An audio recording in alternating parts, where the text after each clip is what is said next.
Welcome to a new edition of the Famous Interviews with Joe Dimino. On this episode, we talk with entrepreneur and owner of Be On, Andrew Ronchetto.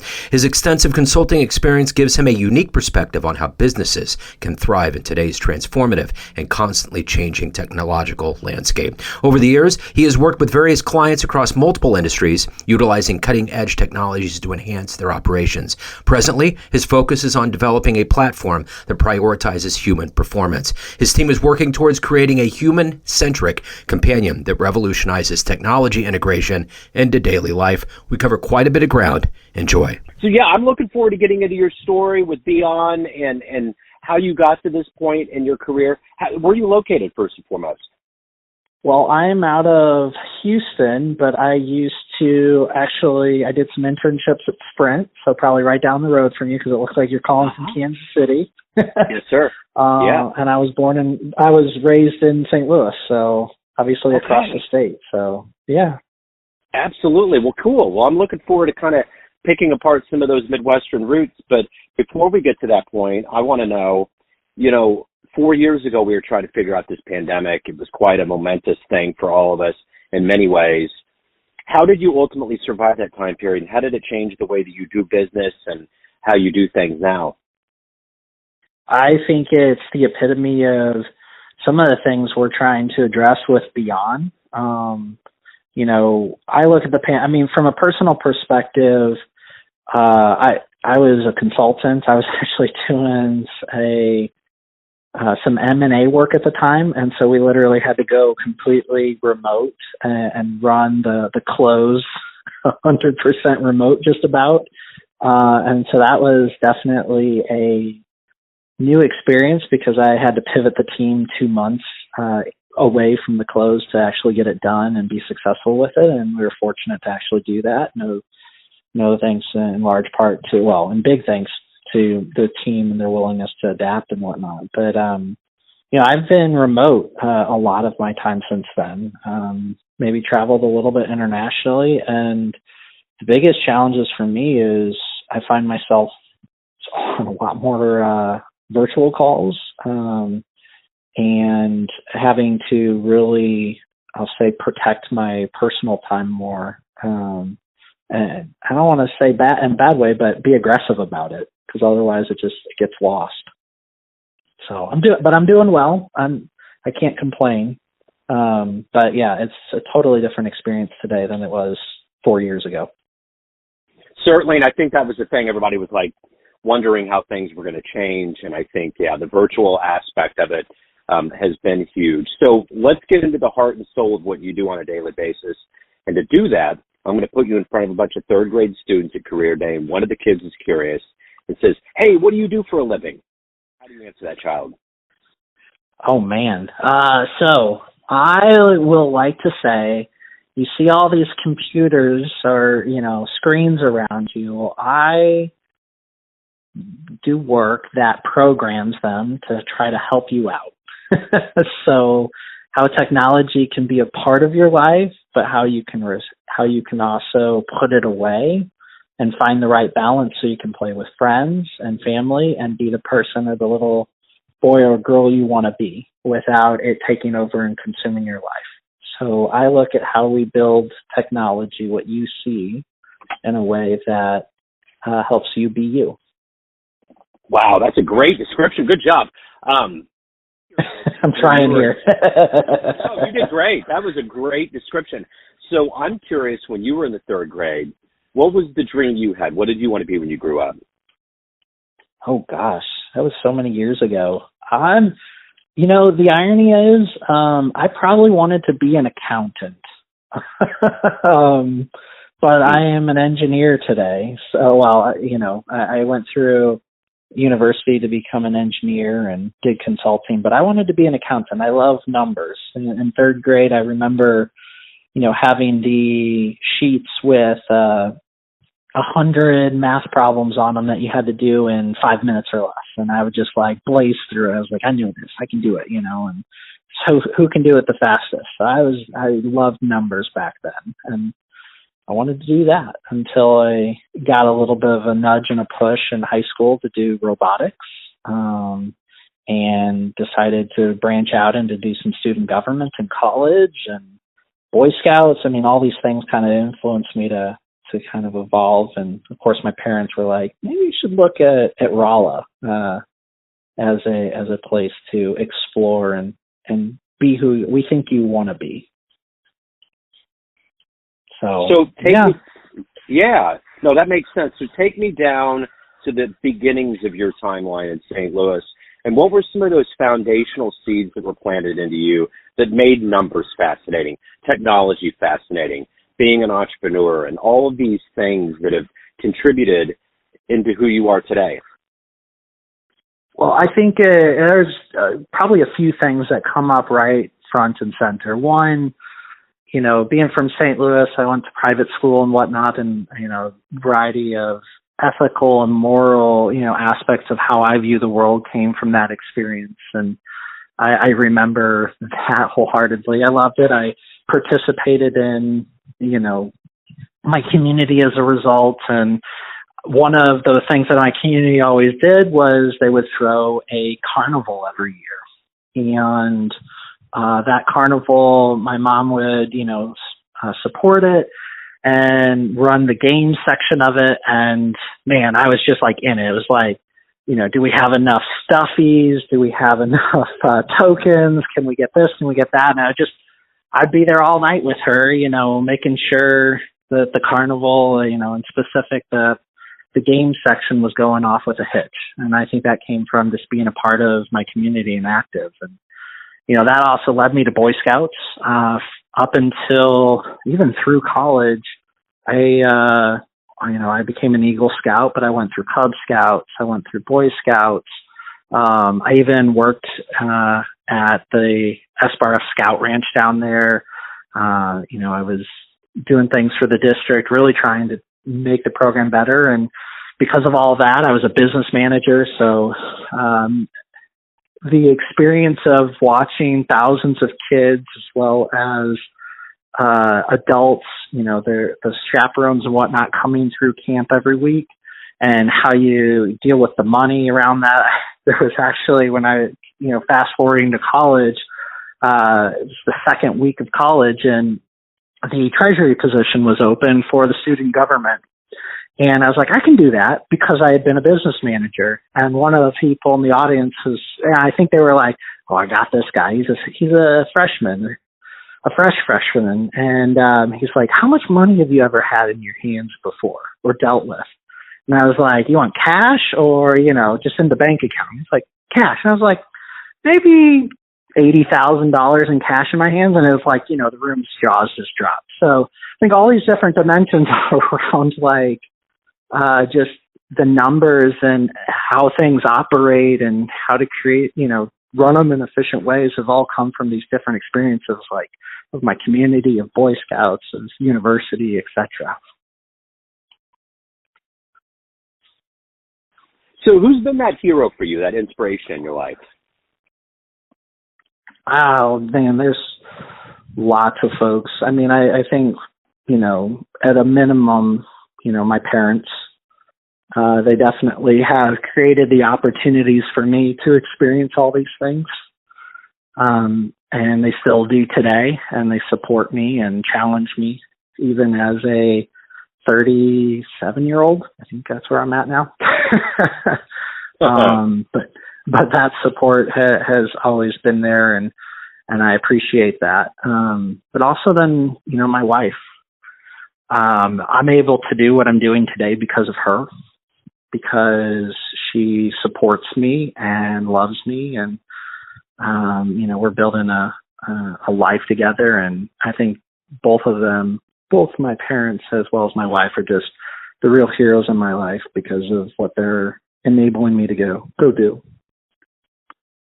So if you could meet one person alive on the planet right now that you find fascinating, spend a little time with them, who would it be? I'm going to say Prince Harry. I don't know if you've ever gotten that one before. Maybe you have. I haven't. No, this is great. And my reasoning for this is he is a part of Better Up. which is a company that's also focused in tangential spaces to what I'm trying to do. But I would love to get his perspective on, the things around emotional health, mental, all the different aspects of holistic wellness, and really understand for him how he sees it playing out in his role with Better Up, as well as in the broader sense of what he's trying to do with the Invictus Games and other charities and sponsorships that he's doing. Wow, that's a great answer. So I'm curious with you, what is your drive and motivation every day to wake up, to do the work that you do, and to also evolve as a human? What is that collective gumption every day? I love the challenge, probably to my own detriment sometimes. Like, actually, what got me down the path I am, I got hurt because I cared too much, and I just kept going, driving and diving down into the challenge to the point of impacting my own health. But it's what drives me. Like, I think we can truly create a better world, and it's not because we need some new technology or new experience. We can do it with what we have today. And I think it's about, instilling that excitement and potential in that it's not far off. So for me, that's what gets me up every day, that challenge and that wanting to be better. So what's the best advice you've ever gotten? Learn. Be open to learning, be open to failing, and be open to being a better you. I try to pass that on to folks that I mentor and coach. I think we're going to succeed because we support one another and because we are truly trying to help each other be better. And we're going to succeed in our personal, adventures as well as theirs. So of everything that you've done up to this point in your life and evolved into, what are you the proudest of?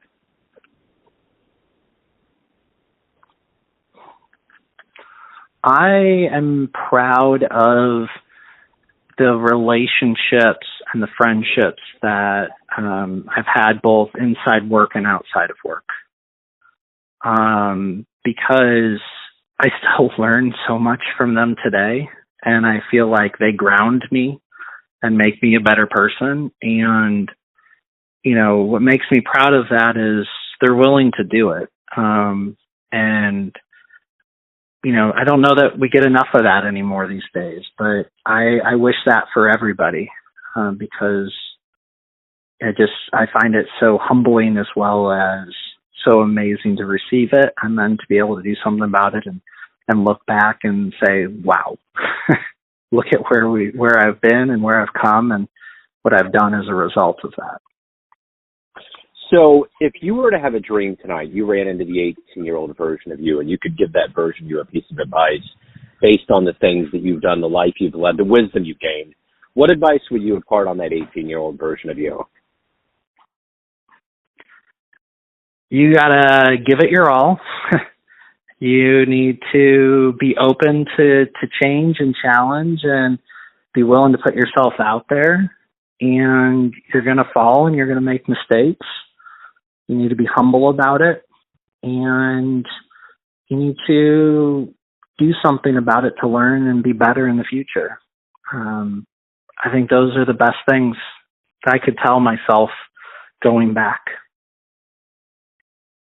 So as we established up front, we're coming out of Kansas City. You spent some time at the Sprint headquarters, which for everybody out there to understand, Kansas City's metro is quite big, but Overland Park is pretty close to Kansas City and Kansas City Metro. What did you like the best about being here? How long were you here around in the Kansas City area? I was in the Kansas City area for 2 summers.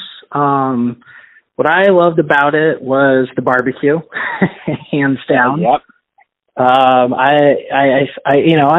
live in Texas now, so I mean, barbecue is definitely a competitive topic, so to say. But I love the barbecue. I love the scene. Like I think I really started to see it.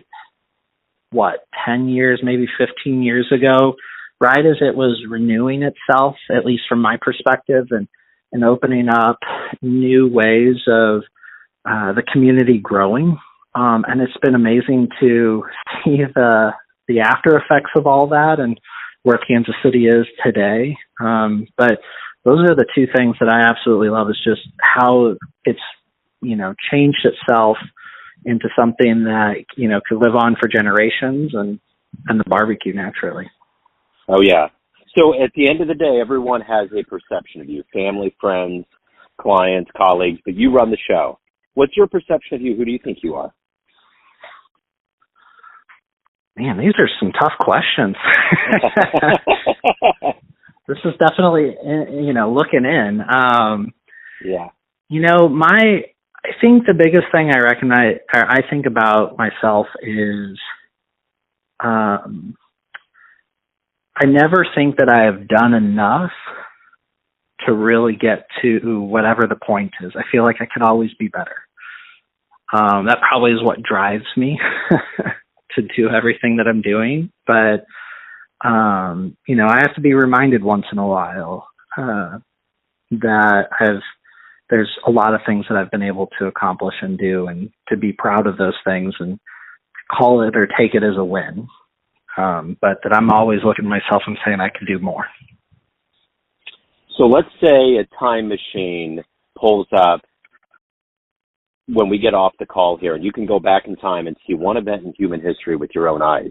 You won't affect it. It's not like Back to the Future. It's merely observing. But, right? So what would that moment be for you? I want to go see when the rocket took off to go to the moon. Yeah. I actually went to Orlando this summer, and we were by Cape Canaveral, and I had all those dreams in my head, thinking how cool it would be to actually hear and witness a rocket going up into space. That'd be wild. Yeah, the crazy thing for me is like the Saturn V rocket, if I got that correctly, here in Houston. I've got a picture when I was, maybe a year or 2 years old at most, where it was still outside. They hadn't put the canopy or the building over it yet. And so now to see like that building over it, I'm like, man, how time has passed. Like, it's always been a fascinating thing for me to see all what they've done with computers the sizes of rooms that we now have, in our cell phones, and what that meant and the risks they took, even calculated risks that they took to make it happen. It's just fascinating to me. Yeah, I was watching a show the other day, and there was a teenager that was trying to figure out a rotary dial phone, and they were totally freaked out and didn't know how to do it. And it's weird to think, how far we have come. I mean, from solid state to the technology that we have, like you said, we have a full computer that's like 1 billion times powerful than a computer that was in a room in the late 70s in our pockets at all times. Yeah, it's crazy. I mean, I'm talking to you from my home office, and I've got a full server rack and multiple computers. I mean, it's crazy what's capable today. Heck, if I could afford a Vision Pro, I'd probably have those on. So, not just the 4 or 5 monitors that I've got, I've got everything else, virtually at that point around me. Yeah, it's amazing for sure. So, Andrew, if anyone wants to learn more about Beyond, what you're doing, reach out, any of the good business, where can they go? They can hit us up on social media like LinkedIn or Instagram at the handles Beyond, BEON platform. They can also hit us up at beyondplatform.com. Excellent. Andrew, this has been wonderful. Thank you, sir. Thank you for your time. Thank you for your story, and keep doing the great work, man. Yeah, thank you so much as well. I really appreciate the time. Thanks for tuning in to another famous interview with Joe Dimino, where we cover the world of art, literature, business, spirituality, music, and more from around the globe. Our esteemed theme music was composed and produced by the great E.E. Pointer of Kansas City's River Cow Orchestra. If you want to hear more interviews, visit the Famous Interviews with Joe Dimino channel on YouTube. You can also find us on Spotify and Apple Podcasts. Thanks again for listening, and until next time.